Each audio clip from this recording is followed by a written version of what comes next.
সুপ্রিয় দর্শক মণ্ডলী, আজকের ভিডিওতে আলোচনা করব কুরুলুসমান সিরিজের 143 নম্বর ভলিউমে কোন কোন অভিনেতা বিদায় নিলেন এবং কোন কোন অভিনেতা যোগ দিলেন।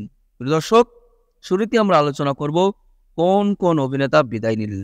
শুরুতে আমরা দেখতে পাচ্ছি সেই বিশ্বাসঘাতক যে উস্তাদ গেরার চামচা ভ্যাসেলিস চরিত্রে অভিনয় করেছেন, যাকে ওসমান বে রাজকুমারী মারিয়াকে অপহরণ করতে গিয়ে হত্যা করলেন এবং তাকে তার ওস্তাদ গেরার থেকেও ভয়ঙ্কর বা কষ্টদায়ক মৃত্যু দিলেন ওসমান বে।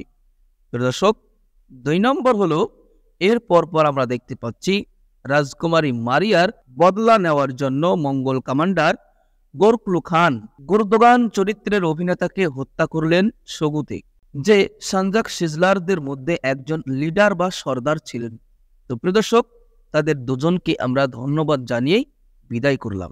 এবার আমরা আলোচনা করব ওসমান বের কোন নতুন শত্রু এন্ট্রি করেছে।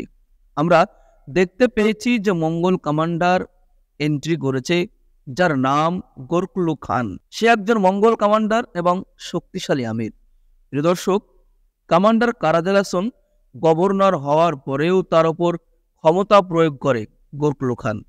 তার মানে স্পষ্ট যে কারাজালাসনের চেয়েও ক্ষমতাশালী মঙ্গল কমান্ডার বা মঙ্গলদের আমির বলা যায় এই গোরকলু খানকে।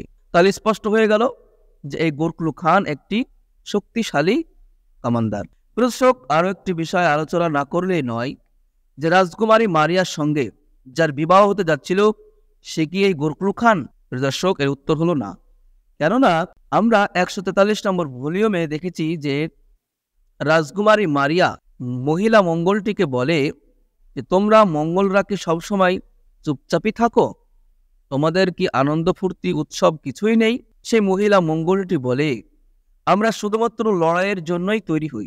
এক পর্যায়ে একথাও বলে যে আপনি আমির চোবানকে বিবাহ করতে যাচ্ছেন রাজকুমারী, এর থেকেও সেখানে অনেক কিছু আছে বা বেশ কিছু আছে।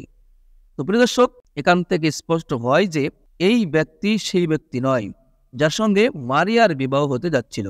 কিন্তু গোরকলু খান নামের যে কমান্ডার এসেছে সে কিন্তু ভয়াবহ এবং শক্তিশালী কমান্ডার। এই রাজকুমারী মারিয়াকে নিয়ে ওসমান বের সঙ্গে দীর্ঘ সময় ধরে লড়াই করতে পারে।